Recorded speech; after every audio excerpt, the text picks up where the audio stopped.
Rivers emergency rule.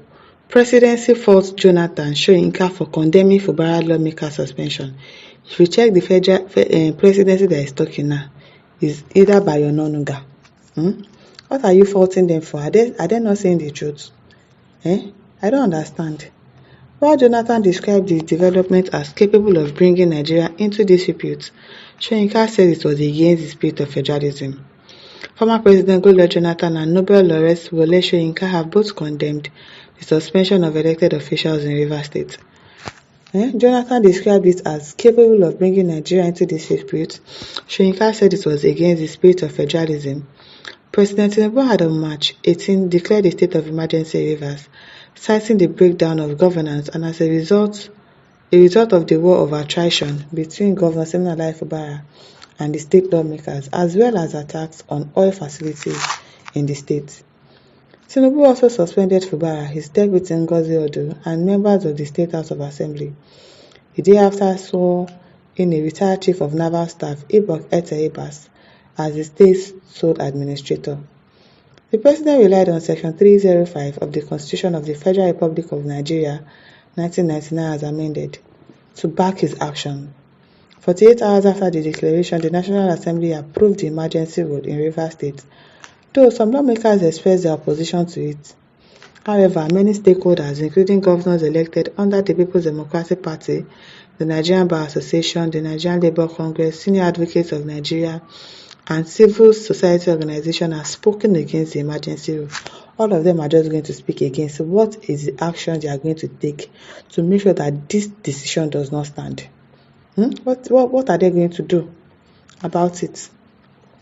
Speaking at Haske Satumari Foundation Colloquium in Abuja on Saturday, Jonathan condemned the suspension of democratic rule in Rivers State, saying he was disappointed that elected officials were removed. These actions by key actors in the executive and legislative arms of government paints the country in a negative light. I'm telling you, people just see Nigeria as a lawless country. I saw a movie the other day, a new movie, and it was a mixed movie. Like Americans were there, and the man said, "There's no law here. They were doing child trafficking, like a baby farm, a baby factory." And the man they were doing it in Nigeria here. They will keep girls there, get them pregnant, make them have children, and sell their children to people that are looking for children. And claim that, they are doing adoption. And the man, when they were about to get caught, it was like, there's no law in this place. We just have to pay our way through.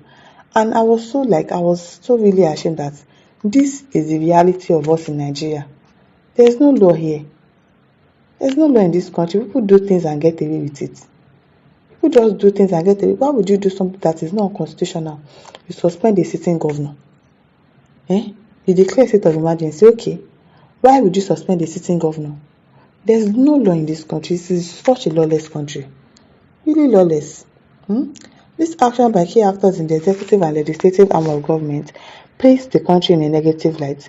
Jonathan, who was the chairman of the program, said, the former president maintained that the image and investment opportunities of the country heavily depended on the actions of the executive, legislature, and judiciary.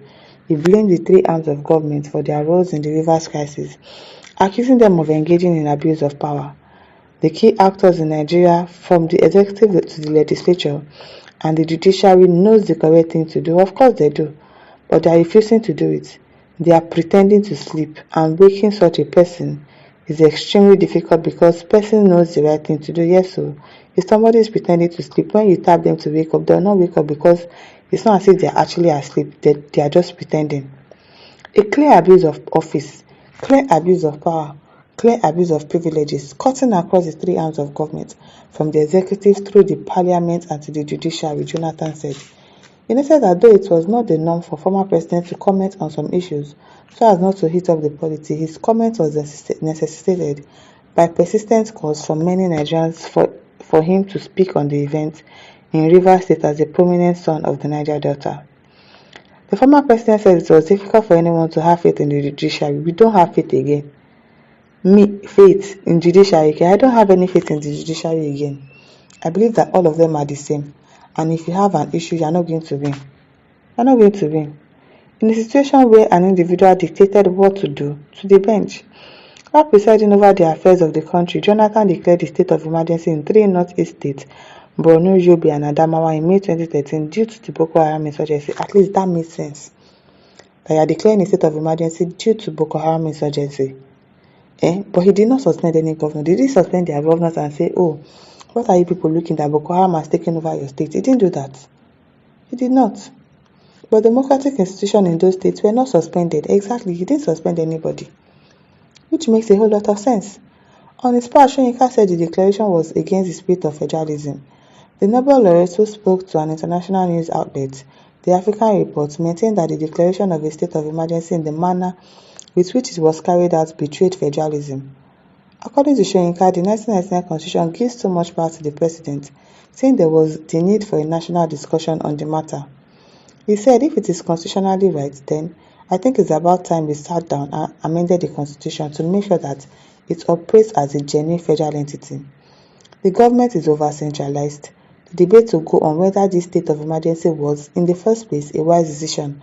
But in terms of fundamental principles, I believe that this is against the federal spirit of association. I find that the constitution has put too much power in the hands of the president. Yes, too much. The system we are operating right now is not the best for a pluralistic society like ours. That is a fundamental principle I have always held. He stated that Nigeria must hold a national conference to change the country's foundation, adding the federal spirit of association is a cardinal principle, and for that reason, some of us have called again and again for a national conference to really accord ourselves to authentic people's constitution. Right now, in principle, this action is against the federal imperative. Reacting, the senior social assistant to the president of media and publicity, Temitope Ajayi, said, while Soyinka and Jonathan were respected statesmen, their opinions were personal. It is not personal, it is the truth. He said, Professor Wole Soyinka and former President Goodluck Jonathan are respected statesmen, like many Nigerians that have offered varied opinions on the president's declaration of a state of emergency.